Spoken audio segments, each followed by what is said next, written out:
Say yes to new beginnings. Yes. Say yes to new beginnings. Yes. Say yes to. So now, using Nigeria as a case study, how long do you think that this issue is likely going to last? Can you hazard a guess? No, it's not a matter. It's not a matter of a guess. If they don't do the right things, it will never change. You see, I don't know why we keep deceiving ourselves. Since 1999, it has never been better. The next government is always worse than the previous one. That's the way it has been. And very soon now, they will say Buhari is a good man. Very soon, if we don't do what needs to be done, they'll begin to. People will begin to look. When they were in Egypt, they said Pharaoh was a bad man. By the time they got into the promised land and started suffering, they say, let's go back to Egypt. I'm telling you, human beings have a very, very, short attention. They forget things easily. What difference do you expect? You are still in APC. It's the same APC. It's the same set of old people still ruling us. What's the difference between this APC and the former APC? They're all the same set of people. All these politicians are the same. I don't know why we keep expecting something different from all this. I don't know why you have that expectation. So for me, what I've said, which I will continue to say, is because I will tell you the way it is. Number one, this government is doing the right things. They are bringing in a lot of right policies. But in order for that policy to produce the positive result that they want it to produce, there are a lot of other things they need to do which they are not doing. Because in the gestation period of policy formulation, it takes between 6 months to 2 years for a policy to take effect and begin to produce the result that is expected. If all the other things are done, all things being equal. But right now, the policies have brought hardship on the people, but people are now being told to tighten their belts, but the politicians are not tightening their own belts. So you now find that even though they are telling people to tighten their belt, they are not tightening their own belt. And because they are not tightening their own belt, people don't trust them. And the good policies is now becoming, as if it's a bad policy. But they are making some good ones. So for me, let me pick it one after the other. So for instance, if we talk about, let's say, the subsidy issue now. The subsidy issue was a good decision, but the way it was announced and the fact that they did not put a lot of things in place before announcing it, and now it triggered a lot of things that has now become, a ripple effect and a momentum that is becoming difficult to tie. That policy should have been able to help us within 6 months to 1 year. We should have started seeing the results of that policy.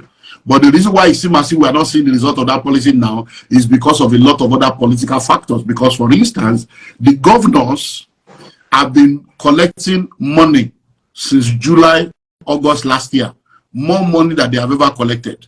But are people asking their governors what they are doing with the money? Most states now have serious money that they have been getting from FAC every month. But many people are still thinking that because the whole country is suffering, that the governors are suffering. No, the governors have been collecting more money. So what have they been doing with the money? So that policy of subsidy is supposed to start producing by now. 6 months to 12 months, we should have seen that. The refinery should have started working. Port Harcourt refinery, Kaduna refinery, but now because of the bad thing that has happened, people don't know that the last government used our crude oil to borrow money. When Dangote needed crude oil, now they couldn't even give him crude oil, even though they have an agreement. He had to import crude oil because our crude oil has been used to borrow money by the Buhari government. They did not only eat our past and our present, they ate our future. So every crude oil coming from under the ground now, you have to first of all use it to pay debt before you have enough to now say you want to sell. And because we don't have any dollar, that is any foreign income that is coming in, dollar will continue to, people have been calling me, how do you know? I've told people since last year that dollar will cross 1,000, it will cross 2,000, it will move to 2007, 2008, and then before it comes down again to status quo. Because our dollar is actually supposed to be like 700 or 800 naira. But for the past 8 years, instead of dollar going to 800, they were printing money with Emefiele. They were printing money. And then, as they were printing money, they were just doing all kinds of abracadabra, staying there, showing up the money, and now look at where we are. Nigeria is not producing. So let's go to the Forex one. For Forex, that Forex policy, if you notice, the very minute that they did that, foreign direct investment has increased. The stock market has picked up again. Because people are not looking at the positive side. People always just like to look at negative. If you look at the very minute they announced this liberalization of the dollar exchange rate, all of a sudden foreign direct investment came. We have had more foreign direct investment between June last year and now than we have had in the previous sector. And now our stock market is booming again. People don't know that because they are in despair. People are making billions, making millions now from our stock market just because of that policy. But because the people that are being affected are not ready, they are fighting the whole thing. If they have allowed this thing to move by June, July this year, within 6 months to 1 year, the policy of removing subsidy and policy of the naira will have worked within 6 months to 1 year. We will have started seeing the result. But it's because of those things. That's what we're not seeing now. Do you know that they have also come up with a policy that all the sales from our crude oil should go straight to central bank, not to NNPC? Because NNPC have not been able to show us what they have done with all the money. And there is no way your naira can rise when you are not exporting anything. We are an import-dependent economy. So we are forever importing. We are not producing anything. So our currency will continue to go down. So for me, I will say that if the government does the right things, latest by second or third quarter of this year, we'll start seeing some signs of change. And then within the next 1 year or more, things can begin to stabilize. But if they don't, it's going to get worse because people are now becoming agitated. And there's what we call run on the mill. When people get agitated and we start seeing riot and strike and everything everywhere, before you know it, they will take us back again. All the policy will fail. We have to start all over again. So we all need to be, to be willing to, because Nigeria, you see, let me say it this way. National transformation is a function of two things: transformational leadership and patriotic citizenship. Now, but the problem with Nigeria is what we call the chicken and egg dichotomy. We do not have patriotic leadership. We do not have transformational leaders. And then we also do not have patriotic citizens. But the citizens are waiting for the leaders to become transformational before they will become patriotic. And the leaders are saying, trust us, be patriotic. But they are not doing things that will make us to trust them. So that's the problem. So everybody has a part to play. We either choose to trust that maybe this one will be different, or we choose not to trust them and we all remain in the crisis together. You said something that if the government, does the right things, that things will change. What are some of these right things that they need to do so that things can change? My brother, we have all traveled around the world. I am privileged to have accounts in different countries because of the different businesses we run. In the UK right now, there is nothing called a domiciliary account to the best of my knowledge. In the US, there is nothing called domiciliary account to the best of my knowledge. In different countries, they don't have any account than the account of the currency of the country. So question, why should we be in Nigeria and then we will now have what we call domiciliary account? Somebody will have dollar account, pounds account, naira account, and euro account. Why do we need that? Now, we all know that many of the bank executives are 419, they are armed robber, they are criminals. Why? Because they collect this money, dollars from the central bank, and they round trip it, and they make billions of naira. Now they are going to fight bureau de change. What has bureau de change got to do with you? Do bureau de change, do they print dollar? How did the dollar get to the bureau? Why not go straight to the bank executives? But they can't go to the bank executive because the people in central bank that are supposed to go to the bank executive are also accomplices in the whole trade. So if we are going to do the right thing, we start looking at the right thing one by one from each of the policies. So if we take the oil, for instance, you are removing subsidy, but all the bunkering that is going on, I can guarantee you, the government cannot tell us that they don't know who the bunkers are. So why are we fooling ourselves?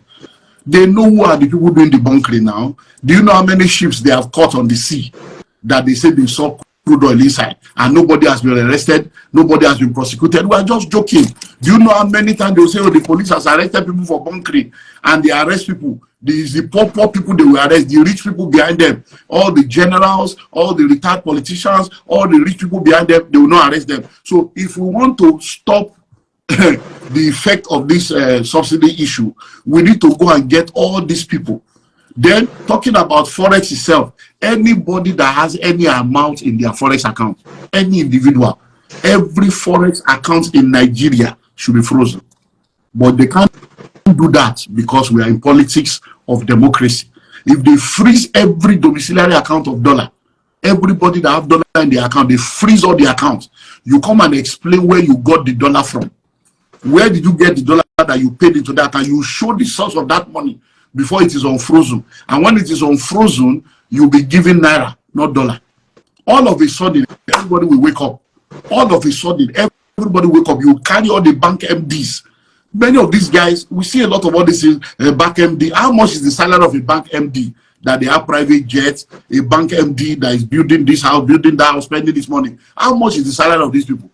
What is the source of their funds? So if we are ready, we are ready. All the politicians, everyone from civil side, let us probe everybody's personal finance and let them come and explain where they got money from. We'll make so much money. We are not ready. So when we are ready, we'll begin to do these things and we'll begin to see the change, because where there is no justice, where there is no punishment for bad behavior will continue. It's when somebody steals 10,000 naira or steal 100,000 naira, people will carry them, they will mob them. When somebody steals 10 billion, they will be talking about a plea bargain.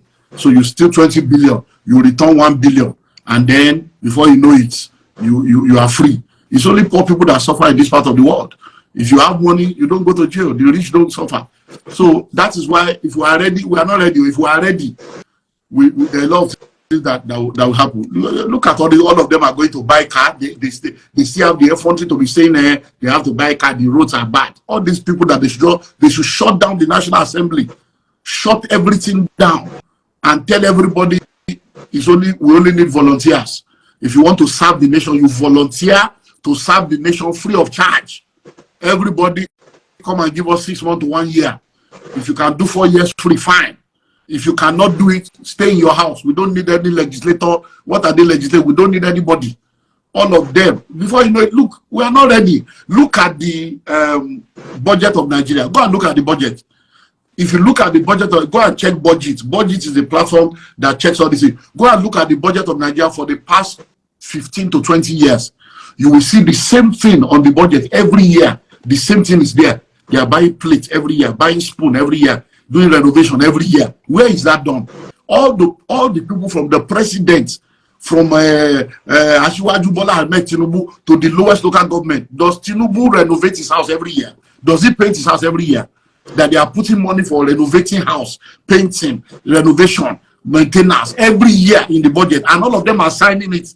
Many of these guys are criminals. Let's just face reality. So if the government is ready to do the right thing, they will have to sack themselves, which is where transformational leader comes in. A transformational leader is willing to make the sacrifice today that will make them to have a name and a legacy tomorrow. These guys are not living for legacy. They are living for now. And that is the problem we have. Because those that will change this nation will not benefit from the change.